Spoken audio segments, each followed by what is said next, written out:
Hey there Titans, and welcome back to another Titan Academy video. Today I will be talking about the YouTube and Vimeo elements in Titan Web.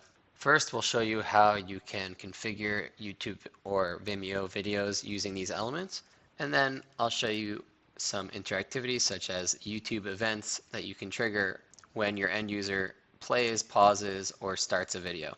Let's get started. The first thing you want to do, as always, is click on your pink plus button, head over to media in this case, and you want to scroll down to find your video for YouTube and Vimeo.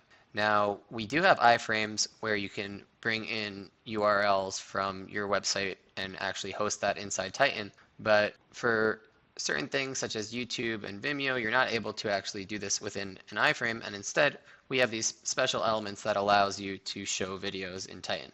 Now you see here that we have a YouTube element, and if we click on the gear icon, we're able to add and configure a YouTube link that we want to bring. Now we can also bring this link dynamically from Salesforce if we would like, and I'll show you how we can map that in a moment, but in general, all you need to do is paste your YouTube link in here like you see. And this is the exact same for Vimeo, by the way. We just add in our Vimeo URL here that we want, and now we can play these videos, and we can play a video from YouTube or here from Vimeo. Now, the players obviously have the basic player options that come from YouTube or from Vimeo, and you can use those as well.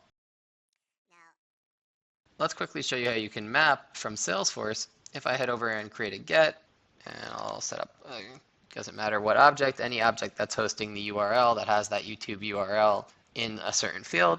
I'll head over to mapping, and I'll map my YouTube source or my Vimeo to a specific URL from Salesforce.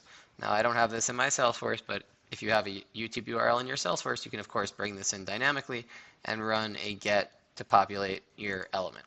Now, one interesting thing that you can do with YouTube elements, and this is not a feature for Vimeo at this moment, only for YouTube currently, I can enable events. What events allow me to do is trigger different events that happen when the element is played, when the element is paused, or when the element is completed. So let's go ahead and add just a toast just to see what's happening at each stage. So I'm going to name this one, we'll make this toast message say play,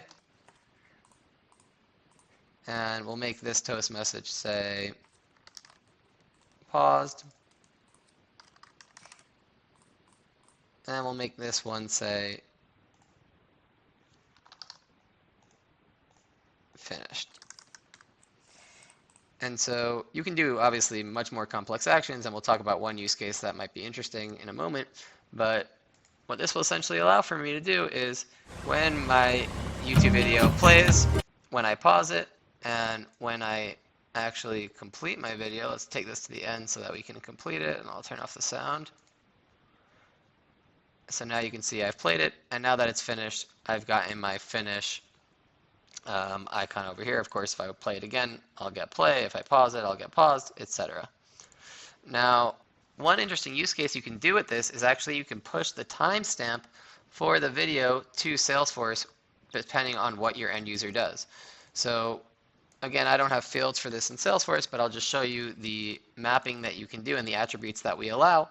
We have YouTube status here and YouTube time. So at any one of those moments on play, pause, or finish, you can push that data to Salesforce. You can push the current status, such as being played or being paused or finished, and the timestamp of exactly where we are in the video to Salesforce. So you can know exactly where your end user left off when they paused the video or when they played the video last, etc. Alright, so very easy to configure these elements and some cool things you can do with it, like pushing that timestamp to Salesforce. I hope you'll be able to make use of them, and that's how it's done.